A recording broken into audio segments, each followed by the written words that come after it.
هو الذي أنزل عليك الكتاب منه آيات محكمات هن أم الكتاب. الحمد للہ رب العالمین والصلاة والسلام علی سید الانبیاء والمرسلین اما بعد فاعوذ باللہ من الشیطان الرجیم بسم اللہ الرحمن الرحیم الصلاة والسلام علیک یا رسول اللہ وعلی آلک واصحابک یا حبیب اللہ۔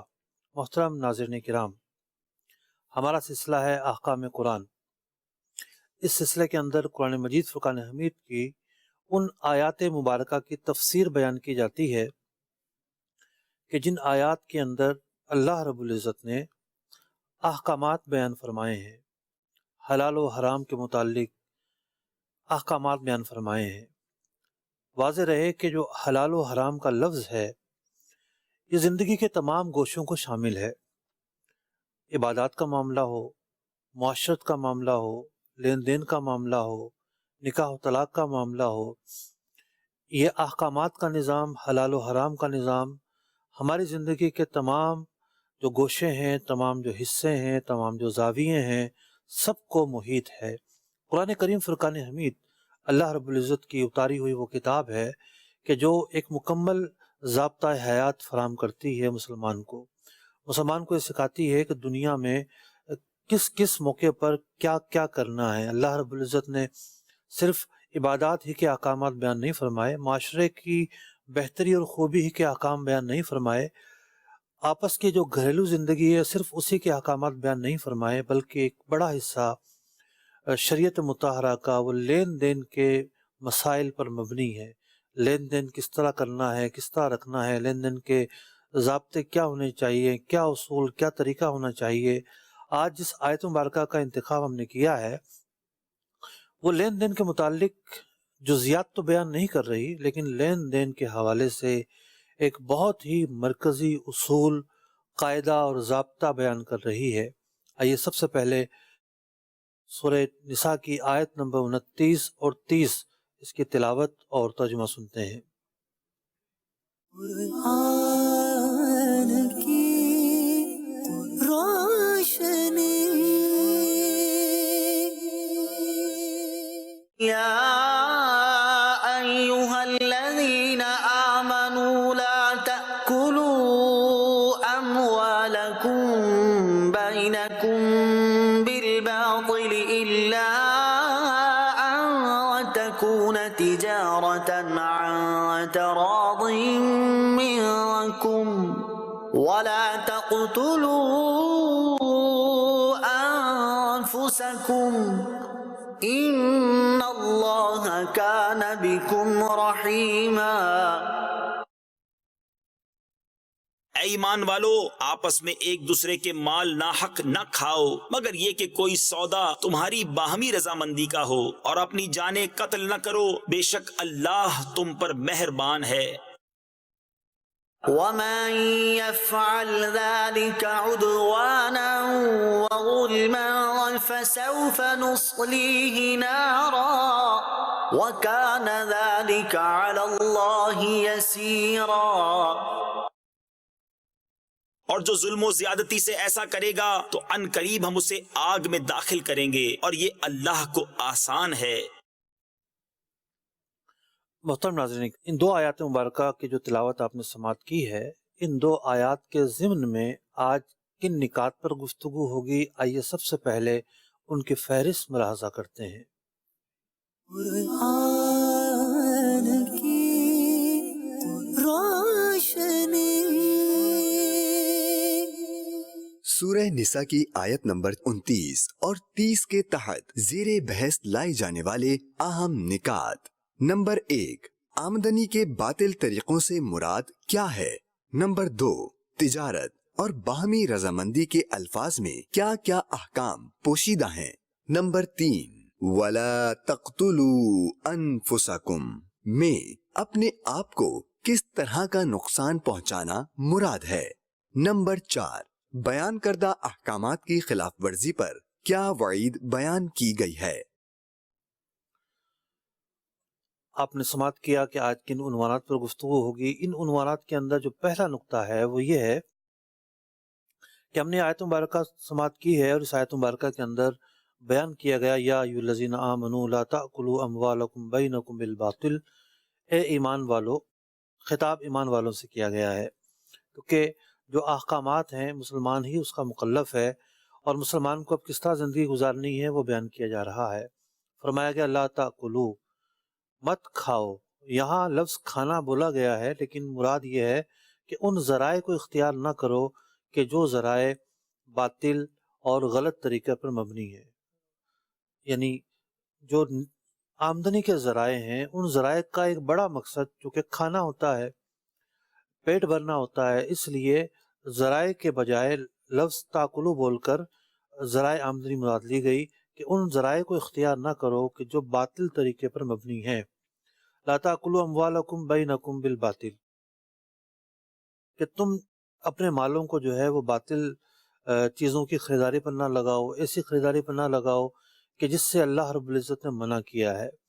تو تجارت جو ہے، اس کے بظاہر ہمیں بہت سارے کام تجارت لگ رہے ہوتے ہیں، ہم یہ سمجھ رہے ہوتے ہیں کہ یہ تجارت ہے، خرید و فروخت ہے، یا یہ نفع جائز ہے، یہ نفع حلال ہے، یا یہ جو طریقہ آمدنی ہے یا ذریعہ آمدنی ہے وہ جائز ہے، لیکن شریعت مطہرہ کی نظر میں وہ طریقہ آمدنی باطل ہوتا ہے۔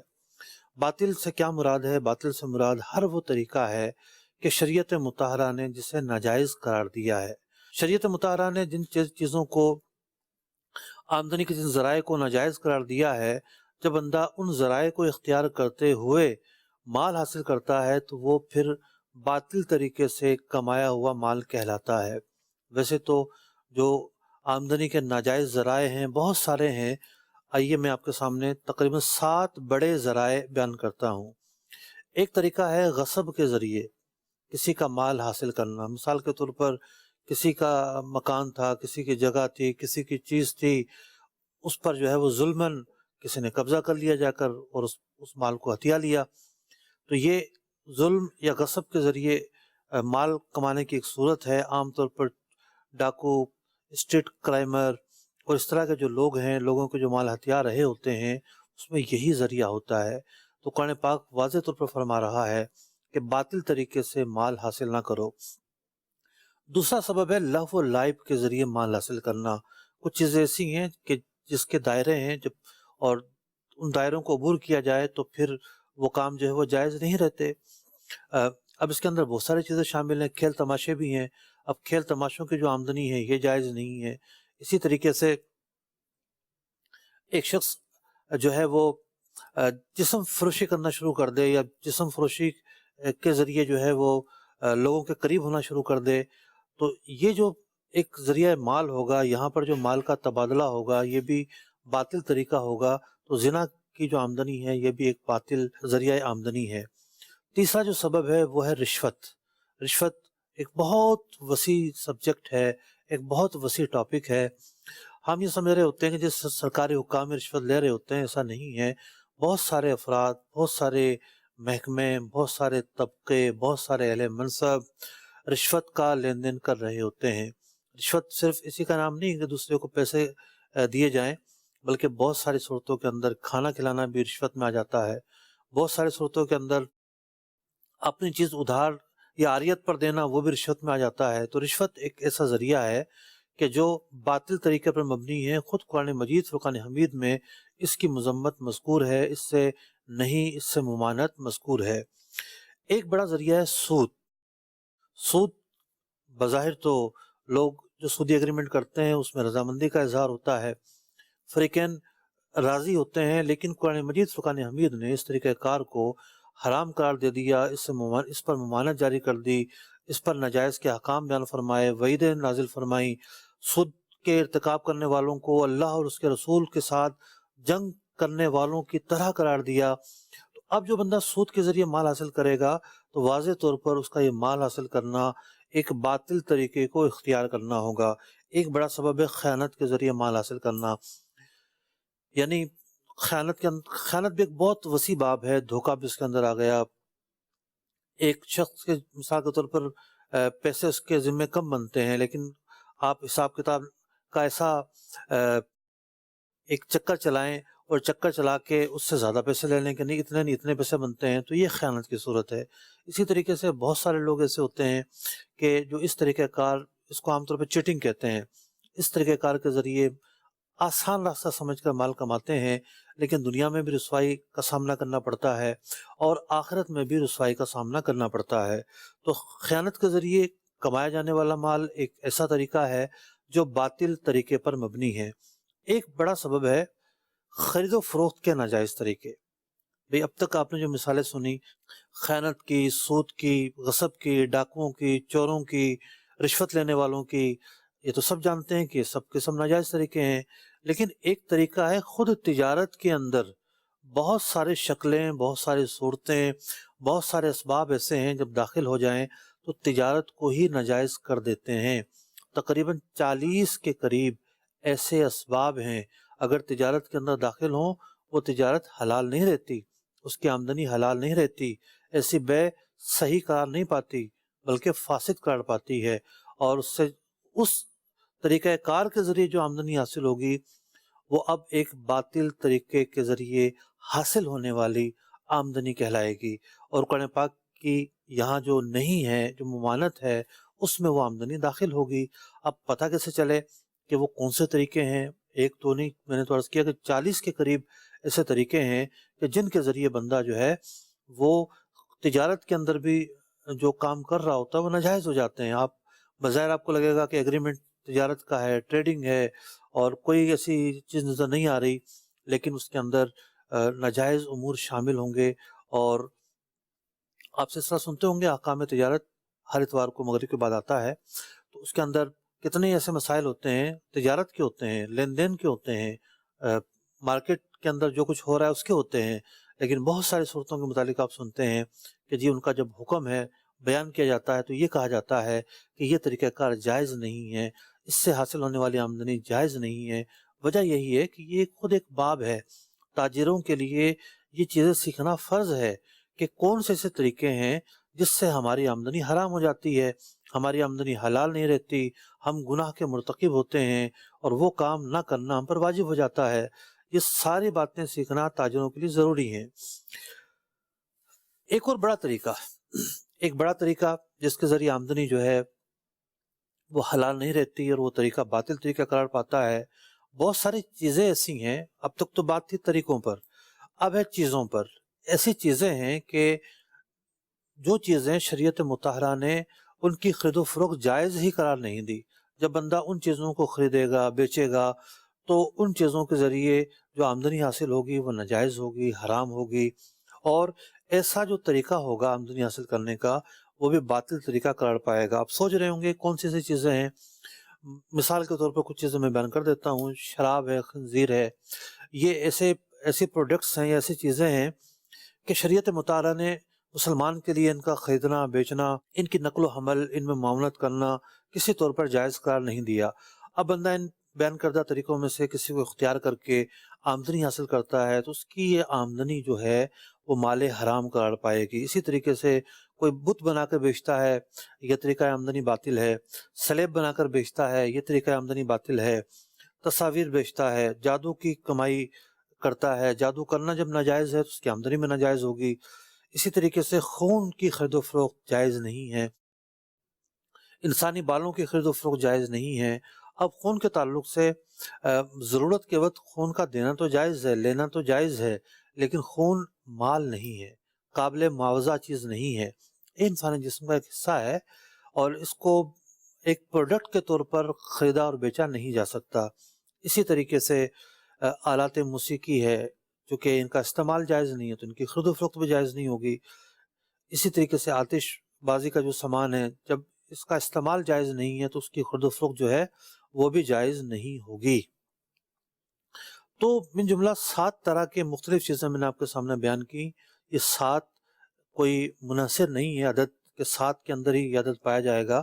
ایک بڑے بڑے جو اسباب ہیں وہ میں نے آپ کے سامنے بیان کیے کہ یہ وہ اسباب ہیں کہ جب بندہ ان کے ذریعے آمدنی حاصل کرتا ہے تو اس کی جو آمدنی ہے وہ حرام قرار پاتی ہے، اور اللہ رب العزت نے جو یہ ارشاد فرمایا ہے یا ایھا الذین آمنوا لا تأکلوا اموالکم بینکم بالباطل، کہ اے ایمان والو اپنے مال جو ہیں ناحق طریقے سے نہ کھاؤ، باطل طریقے سے نہ کھاؤ۔ تو ان جب ذرائع کو اختیار کیا جاتا ہے تو پھر قرآن پاک کی جو نہیں ہے، جو ممانت ہے، بندہ اس ممانت کی خلاف ورزی کرنے والا قرار پاتا ہے۔ اگلے نقطے کی طرف چلتے ہیں۔ ہماری آج کی جو گفتگو ہے اس کا اگلا نقطہ یہ تھا کہ یہاں فرمایا گیا الا ان تکون تجارتا عن تراض منکم، کہ ذرائع آمدنی کس طرح کے ہونے چاہیے۔ فرمایا گیا کہ تجارت کے ذریعے بندہ اپنا مال حاصل کرے، ان تراض منکم، یہ ایک طرح سے تجارت ہی کی تفسیر ہے کہ تجارت جب بھی ہوگی فریقین کی رضامندی سے ہوگی۔ فریقین کتنا مال خرید رہے ہیں، کوانٹیٹی کیا ہوگی، رضامندی سے طے کریں گے۔ مال کی قیمت کیا ہے، رضامندی سے طے کریں گے۔ معاہدہ کر رہے ہیں یا نہیں کر رہے، رضامندی سے طے کریں گے۔ مال جو ہے وہ اس کی ڈلیوری بیچنے والے کے ذمے ہے، یعنی پہنچ پر ہے، یا وہ خود خریدنے والا اٹھائے گا، رضامندی سے طے کریں گے۔ تو خرید و فروخت کی جو اساس ہے، جو بنیاد ہے، وہ رضامندی ہے۔ تو خرید و فروخت ایک لفظ ہے، لیکن یہ ایک لفظ پورے ایک نظام کو شامل ہے۔ ہزاروں لاکھوں طریقے ہیں خرید و فروخت کے، کوئی مبالغہ نہیں کر رہا میں۔ دنیا جب تک ختم نہیں ہو جاتی ایک سے ایک طریقہ خرید و فروخت کا ایجاد ہوتا رہے گا، نئی جو صورت ہے وہ پیدا ہوتی رہے گی۔ جیسے آج کل کے زمانے کے اندر ہم نے پہلے کب سنا تھا آن لائن ٹریڈنگ شروع ہو گئی ہے، ہوم ڈیلیوری شروع ہو گئی ہے۔ تو یہ شکلیں ضرور چینج ہو رہی ہیں، لیکن جو بنیاد ہے، بنیاد تو وہی ہے۔ بنیاد خرید و فروخت کے مقصد جو ہے، مقصد ہے انتقال ملکیت۔ ایک آدمی ایک چیز سے فائدہ حاصل کرنا چاہتا ہے، فائدہ کسی بھی طرح کا ہو سکتا ہے، کھانے پینے کی چیز ہے تو پیٹ بھرنا فائدہ ہے، کوئی آسائش کی چیز ہے تو گھر میں رکھنا اس کا فائدہ ہے، مقاصد بہت سارے ہو سکتے ہیں۔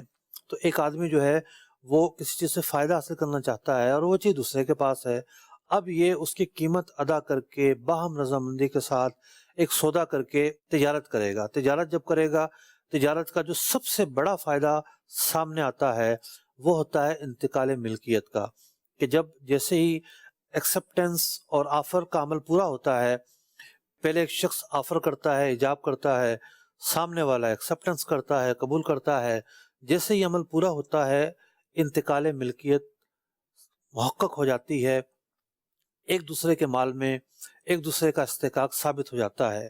جو خریدنے والا ہے وہ مال کا مالک ہو جاتا ہے، جو بیچنے والا ہے، جو معاوضہ ہے، وہ اس کا مالک ہو جاتا ہے، اب وہ اس کا تقاضا کرنے کا حقدار ہوتا ہے۔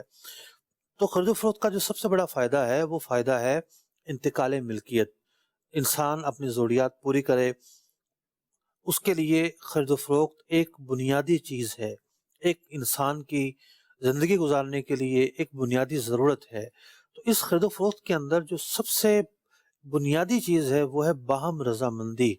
رضامندی کے گرد جو ہے وہ سارے کے سارے اصول گھومتے ہیں۔ اگر آپ خرید و فروخت کے اندر کسی کو ضرر دیتے ہیں، دھوکہ دیتے ہیں، تو اس رضامندی کا جو پہلو ہے اس کے خلاف ہے۔ اگر آپ کی یعنی کسی کی خرید و فروخت کے اندر جہالت رہتی ہے، پتہ ہی نہیں کتنا مال ہے، پتہ ہی نہیں کتنی قیمت ہے، تو جو رضامندی کا جو معاملہ ہے اس پر زد پڑتی ہے اور یہ چیزیں رضامندی کے خلاف ہوتی ہیں۔ تو یہ ایک یوں سمجھیے کہ علماء اسے شرائط میں سے سلطان قرار دیتے ہیں کہ جناب یہ انتہائی اعلیٰ ترین شرط ہے رضامندی۔ اور میں نے ایک کتاب پڑھی، کسی ایک عربی کا پی ایچ ڈی کا مقالہ تھا، 2 جلدوں میں، کم و بیش کوئی 2000 کے قریب صفحات ہوں گے، اور اس مقالے کا عنوان یہ تھا کہ خرید و فروخت کے اندر رضامندی کا جو اصول ہے یا رضامندی کی جو کیفیت اور شرط ہے، اس کے تحت کیا کیا مسائل متفرع ہوتے ہیں، اور مقالہ نگار نے بڑے طول و بسط کے ساتھ اس کی تفریعات کو بیان کیا۔ تو ایک یہ بنیادی چیز ہے۔ تو اب بات یہ ہے کہ قرآن مجید فرقان حمید کا جو پہلا حکم تھا وہ تھا ممانت کے حوالے سے، کہ بھئی مسلمان نے باطل طریقے آمدنی کو اختیار نہیں کرنا۔ اب جو دوسری بات بیان کی جا رہی ہے وہ یہ بیان کی جا رہی ہے کہ جائز طریقہ کار کو اختیار کرنا ہے، اور جو جائز ذرائع آمدنی ہے اس کو اختیار کرتے ہوئے مسلمان نے زندگی گزارنی ہے۔ اب بات یہ ہے کہ ناجائز ذرائع آمدنی تو آپ نے سماعت کیے کہ کچھ قسمیں بیان کی گئیں کہ بھئی یہ جو ذرائع آمدنی ہیں یہ ناجائز ہیں، یہ جائز نہیں ہیں۔ اب سوال یہ پیدا ہوتا ہے کہ جائز ذرائع آمدنی کیا ہے؟ جائز ذرائع آمدنی میں بہت سارے ہیں، چند میں آپ کے سامنے بیان کر دیتا ہوں۔ ایک تو یہی ہے جو قرآن مجید فرقان حمید نے بیان کیا کہ تجارت کے ذریعے جو ہے وہ مال حاصل کیا جائے، نفع حاصل کیا جائے، اپنے مال میں اضافہ کیا جائے، اپنی ضرورتوں کو پوری کیا جائے۔ تجارت ذرائع آمدنی کا ایک بڑا سبب ہے۔ باقی جو سارے اسباب ہیں ان میں سے اکثر جو اسباب ہیں وہ اسی کے ارد گرد گھومتے ہیں اور کچھ اسباب بالکل الگ ہیں۔ تو پہلا جو سبب ہے جائز ذرائع آمدنی کا وہ ہے تجارت۔ دوسرا جو سبب ہے وہ یہ ہے کہ بندہ مختلف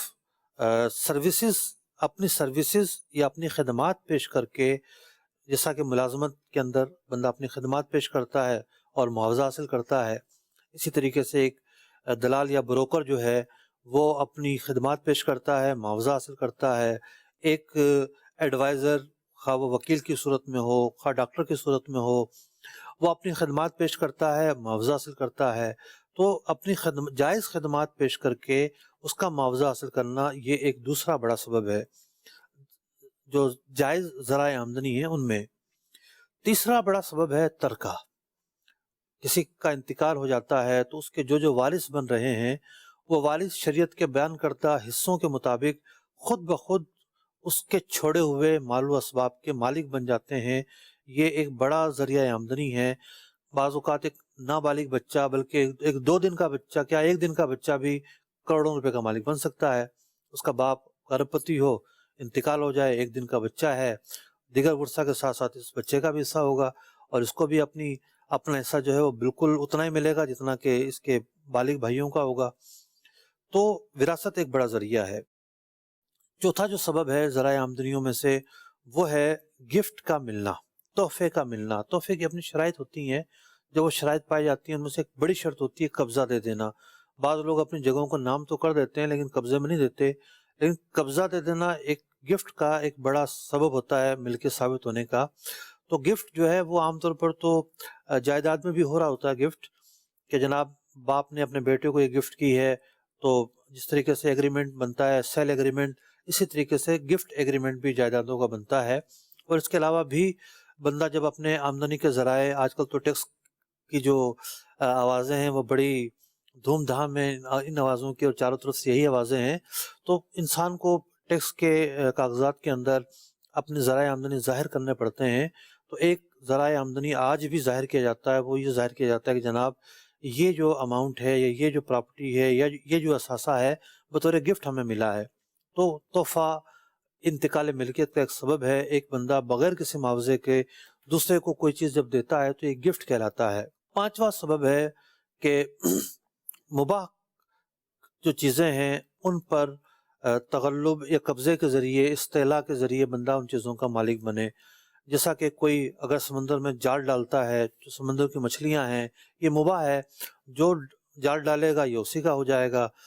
واٹر سپلائی کی جو ہے لائن چل رہی ہے باہر، یہ لائن تو واٹر سپلائی کی گورنمنٹ کی ہے، لیکن جب یہ ہمارے ٹینک میں آ جاتا ہے پانی، تو اس ٹینک کے ذریعے جب ہم اس کو ذخیرہ کر لیتے ہیں تو اب وہ پانی ہماری ملکیت میں ہو جاتا ہے۔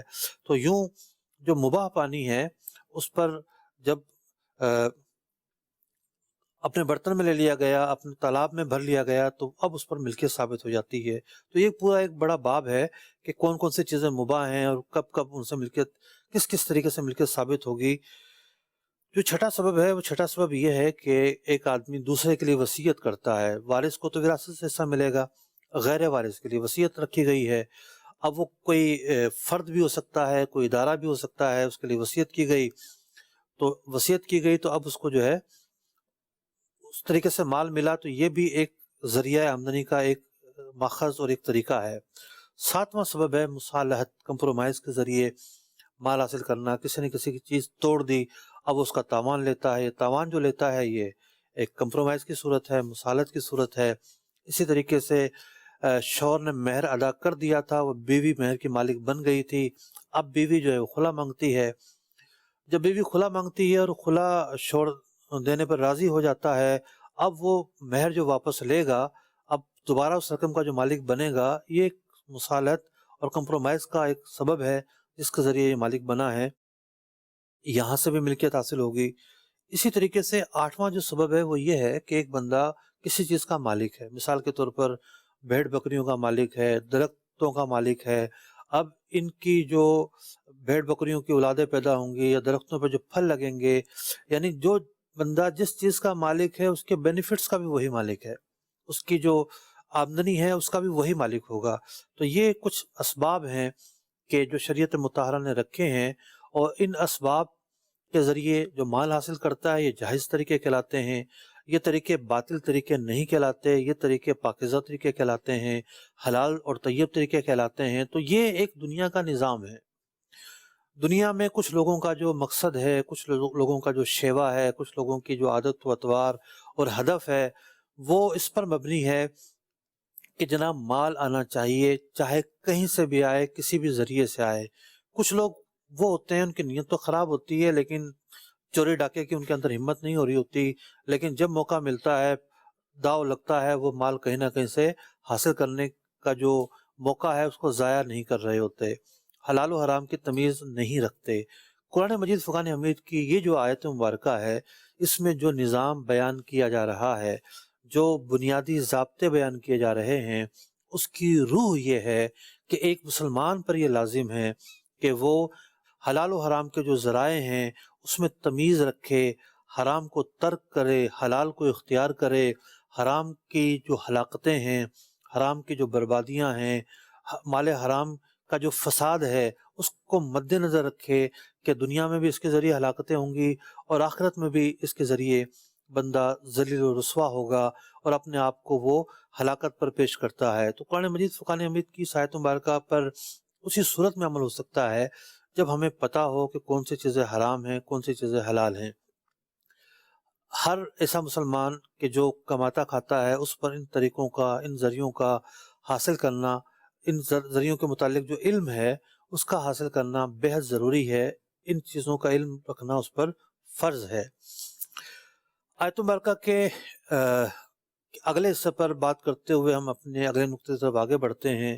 آگے فرمایا گیا اسی آیت مبارکہ میں سورہ نساء کی آیت نمبر 29 کے اندر فرمایا گیا وَلَا تَقْتُلُوا أَنفُسَكُمْ، اپنے آپ کو ہلاکت میں نہ ڈالو۔ یہ جو ایک جملہ ہے اس سے کیا مراد ہے؟ مفسرین نے بیان کیا، اس کی ایک تفسیر یہ ہے کہ جب بندہ حلال و حرام میں تمیز نہیں کرتا اور وہ مال حرام کو ذریعہ آمدنی اختیار کرتا رہتا ہے، اس کے متعلق یہ حکم ارشاد ہوا کہ مال حرام میں جب تم پڑو گے اور حرام ذریعہ آمدنی کو اختیار کرو گے تو پھر تم اپنے آپ کو ہلاکت پر پیش کر رہے ہو۔ دنیا میں بھی تمہارے لیے رسوائی ہے، بربادی ہے، نحوست ہے۔ ظاہر بات ہے ایک مال حرام جو ہے وہ مال حرام کے اب کیا ثمرات ظاہر ہوں گے؟ بندے کے اندر سے گندگی ظاہر ہوگی، اور یہ گندگی قول و فعل سے بھی ظاہر ہو سکتی ہے، بیماریوں کے ذریعے بھی ظاہر ہو سکتی ہے، اس کی اولاد پر بھی اس کا اثر ہوگا، اس کے گھر پر بھی اس کا اثر ہوگا، اس کی عبادت پر بھی اس کا اثر ہوگا۔ ایک بزرگ رحمۃ اللہ تعالی علیہ کے بارے میں آتا ہے کہ ایک مشتبہ کھجور، کوئی مال حرام نہیں تھی، مشتبہ تھی، مشتبہ کھجور انہوں نے کھا لی تھی تو 40 دن تک عبادت کی جو لذت ہے وہ انہیں نصیب نہیں ہوئی۔ تو دنیا کے اندر بھی بندہ ہلاکت میں پڑے گا۔ ابھی تو مشتبہ کھجور تھی، لیکن جو خاص مال حرام کا ارتکاب کرتے ہیں، لوگوں کے اموال کو ظلماً حاصل کرتے ہیں، خیانت کے ذریعے حاصل کرتے ہیں، رشوت کے ذریعے حاصل کرتے ہیں، ان ذرائع کو اختیار کرتے ہیں کہ جو ذرائع شریعت نے بیان کر دیے کہ یہ حرام ذرائع ہیں، تو قرآن پاک نے فرمایا کہ ایسا کرنے والا اپنے آپ کو ہلاکت پر پیش کرتا ہے۔ دنیا میں بھی ہلاکت ہے اس کے لیے، مختلف شکلوں میں ہلاکت۔ ایک تفسیر یہ بیان کی گئی کہ بندے کے پاس مال آ گیا ہے، اب بندے پر لازم ہے کہ اس مال کو حرام کاموں میں صرف نہ کرے۔ ٹھیک ہے جی، میرے پاس مال ہے، میں جوا کھیلوں گا، میرے پاس مال ہے، مجھے کیا پرواہ ہے، میں تو یہ بھی کر سکتا ہوں، میں تو وہ بھی کر سکتا ہوں، میں تو یہ بھی کر سکتا ہوں۔ تو کچھ لوگ وہ ہوتے ہیں جو اپنے مال کے سبب گناہ کر رہے ہوتے ہیں، مال نہ ہوتا تو یہ گناہ نہ کر رہے ہوتے، تو اپنے مال کے ذریعے بہت سارا گناہ کر رہے ہوتے ہیں۔ تو یہاں دوسری تفسیر کے مطابق ان لوگوں کو کہا گیا ہے کہ اتنا نہ اتراؤ اور اپنے آپ کو ہلاکت پر پیش نہ کرو۔ ایک تفسیر اس آیت مبارکہ کی یہ بیان کی گئی کہ اس سے مراد ہے اپنی باڈی، اپنی جان کو نقصان پہنچانا۔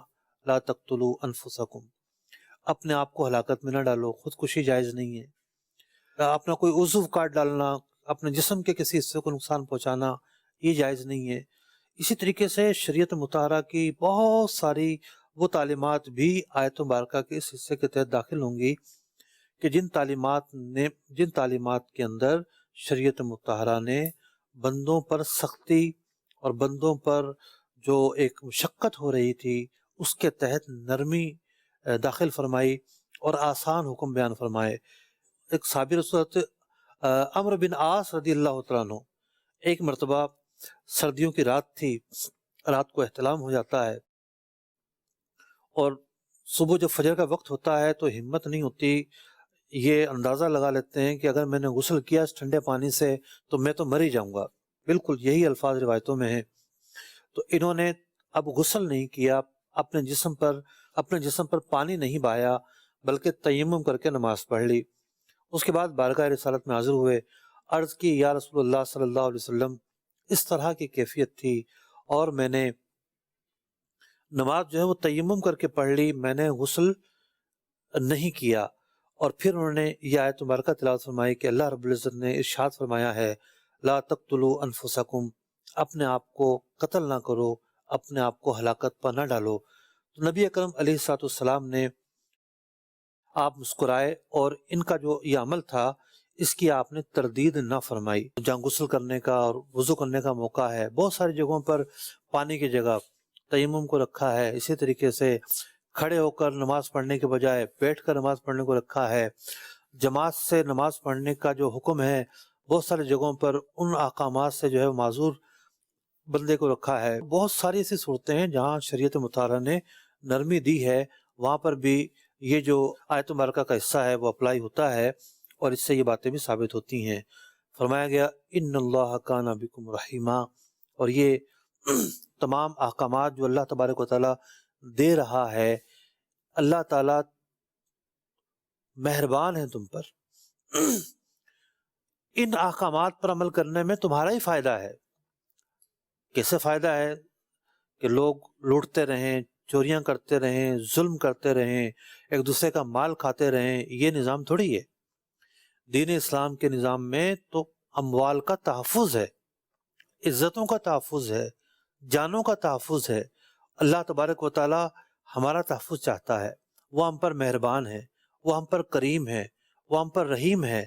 تو اس لیے فرمایا گیا کہ یہ جو احکامات ہیں، حلال و حرام کے مختلف جو کیٹیگریز بنائی گئی ہیں، یہ جو ذرائع آمدنی کی تقسیم بندی کی گئی ہے، اس میں تمہارا اپنا فائدہ ہے، تمہارے معاشرے کی بھلائی ہے، معاشرے کی بہتری ہے۔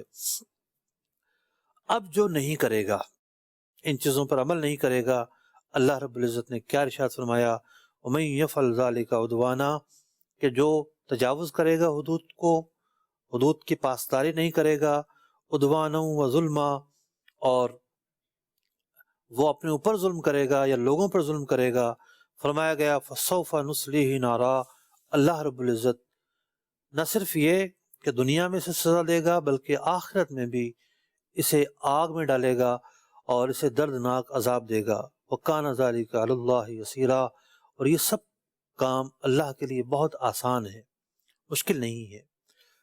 بات یہ ہو رہی ہے کہ سزائیں تو بہت ساری ہیں، خود احادیث مبارکہ میں بہت ساری سزائیں بیان کی گئیں۔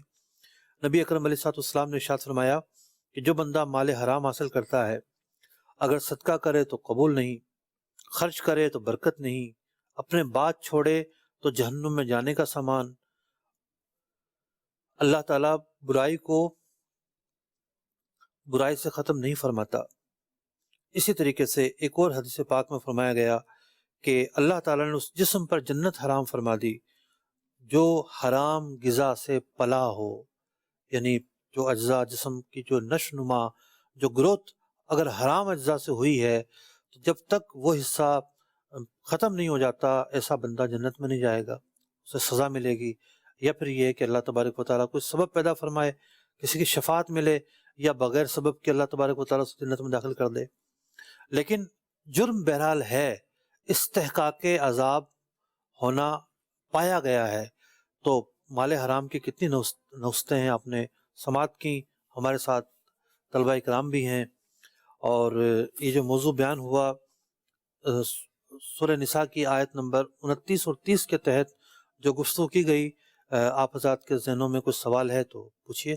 مفتی صاحب آپ کی بارگاہ میں ایک سوال یہ ہے کہ اپنا نام بتائیے گا پہلے۔ حسن رضا دورہ حدیث شریف، آپ نے فرمایا کہ لا تقتلوا انفسکم، اس کے تحت کہ بھائی اپنے جسم کو بھی کوئی نقصان نہ پہنچاؤ، تو اس صورت میں تو پھر فسد کروانا، حجامہ کروانا پھر یہ ناجائز ہونا چاہیے، تو اس بارے میں آپ بتا دیں۔ سوال میں جواب موجود ہے، سوال میں جواب موجود ہے۔ تو انسانی باڈی کے اندر علاج کے لیے چیرا لگوانا، فسد کے اندر چیرا لگایا جاتا ہے، وہ علاج ہے۔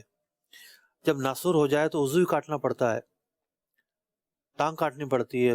آپ دیکھیں گے کہ جو شوگر کے مریض ہوتے ہیں، ان کے بہت سارے مریضوں کے ٹانگوں کے حصے کاٹے جاتے ہیں کہ اتنی نہیں کاٹیں گے تو اب اس سے زیادہ کاٹنی پڑے گی، وہ ایک جداگانہ صورت ہے۔ تو فصل لگوانے میں خون نکال کر جو فاسد خون ہے وہ نکالنا پڑتا ہے، اس میں بندے کا نقصان نہیں ہوتا، فائدہ ہی ہوتا ہے۔ طریقہ علاج ہے، طریقہ علاج کے اندر یہ چیزیں ہوتی ہیں۔ پھوڑا خون سے نکل آتا ہے، اس کے اندر بھی جو ہے وہ ٹک لگایا جاتا ہے، آپریشن کیا جاتا ہے، تو اس کے اندر نقصان نہیں ہوتا ہے بلکہ یہ فائدے کی صورتیں ہوتی ہیں۔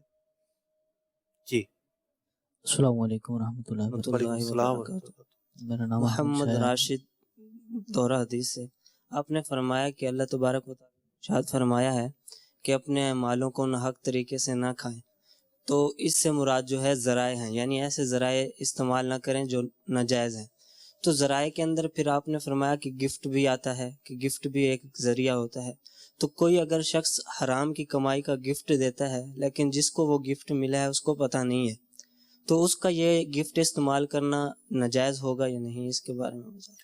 دیکھیے، جو ناجائز مال ہے، حرام مال ہے، مثال کے طور پر کوئی ڈبہ ہے، کوئی بھی چیز ہے، رشوت میں اس کو ملی تھی، بیعینی ہی وہی چیز ملی تھی اس کو رشوت میں، اب وہ چیز کوئی بھی نہیں لے سکتا، یعنی یہ چیز اب انتقال ملکیت کا فائدہ ہی نہیں دے گی۔ جو ایک گفٹ کا حکم ہے نا کہ جب بندہ کسی کو وہ چیز دیتا ہے تو ملکیت بدل جاتی ہے، تو اگر وہ چیز حرام کی ہے تو وہ سامنے والے کی ملکیت میں جائے گی ہی نہیں، اس کے لیے لینا جائز ہی نہیں ہے، بیعینی ہی وہ حرام کی موجود ہے۔ اچھا، بلکہ اگر رشوت کے طور پر اس کے پاس آئی ہے، چوری کس نے کی ہے، ڈاکہ مارا تھا اس کی ہے، تو اس شخص پر لازم ہے جس کا یہ مال ہے ان تک پہنچائے، ان تک یہ پہنچانا واجب ہے اس کے اوپر، نہ یہ خود صرف کر سکتا ہے نہ کسی اور کو یہ دے سکتا ہے۔ یہ ہے اس کا ایک رخ، گفتگو کا ایک پہلو۔ دوسرا پہلو یہ ہے کہ اس کو ملے تھے تو کیش ملا تھا، وہ مال حرام تھا، اب اس نے اس کیش کی کوئی چیز خرید لی ہے، اب اس چیز کے اندر حرمت آئے گی یا نہیں آئے گی، اس کی دو طرح کی صورتیں بنتی ہے، اور فقہاء کرام نے جو اصول بیان فرمایا عقد و نقد کا جمع ہونا، اس میں وہ اس کے تحت یہ فیصلہ کرنا پڑتا ہے اب اس چیز کے اندر حرمت آئی یا نہیں آئی۔ غالب چیزیں ایسی ہوتی ہیں جو طریقہ کار عام طور پر رائج ہے، ان چیزوں کے اندر حرمت نہیں آتی، تو اسی لیے علماء نے لکھا کہ جس کی حلال آمدنی بھی ہے، حرام آمدنی بھی ہے، اس کے ہاں دعوت کھانے میں مذائقہ نہیں ہے، جب تک متعین نہ ہو جو ہم کھا رہے ہیں یہ مال حرام سے ہی خریدا گیا ہے، عام طور سے متعین نہیں ہوتا۔ البتہ اگر غالب آمدنی اور غالب جو ذریعہ ہے وہ حرام ہی ہے تو پھر یہ ہے کہ اس کے ہاں دعوت کھانے سے احتراز کیا جائے گا۔ آخری سوال لے لیتے ہیں پھر ہم وائنڈ اپ کرتے ہیں۔ جی، السلام علیکم ورحمۃ اللہ۔ احمد شاہ دورہ الحدیث شریف کے اندر پڑھتا ہوں۔ میرا سوال یہ ہے کہ جیسے آیت مبارکہ کے اندر ارشاد فرمایا گیا کہ اپنے مال کو باطل طریقے کے ذریعے نہ کھاؤ، الا ان تکون تجارتا عن تراض منکم، مگر کہ وہ تجارت جو رضامندی کے ذریعے ہو۔ کیا ہر تجارت جو رضامندی کے ذریعے ہو وہ جائز ہے یا اس کے بارے میں کچھ قاعدہ ہے؟ کیونکہ اکثر ہم دیکھتے ہیں کہ کئی معاملات ہوتے ہیں ان کے اندر دونوں فریقین کی رضامندی تو ہوتی ہے لیکن پھر بھی وہ جائز نہیں ہوتے۔ دیکھیں یہ ایک رخ ہے، اس پر ہم بات کر چکے ہیں کہ رضامندی ہے پھر بھی جائز نہیں ہے، کیونکہ وہ حرام ذرائع آمدنی میں شامل ہے، جیسے سود کا ارتکاب ہے۔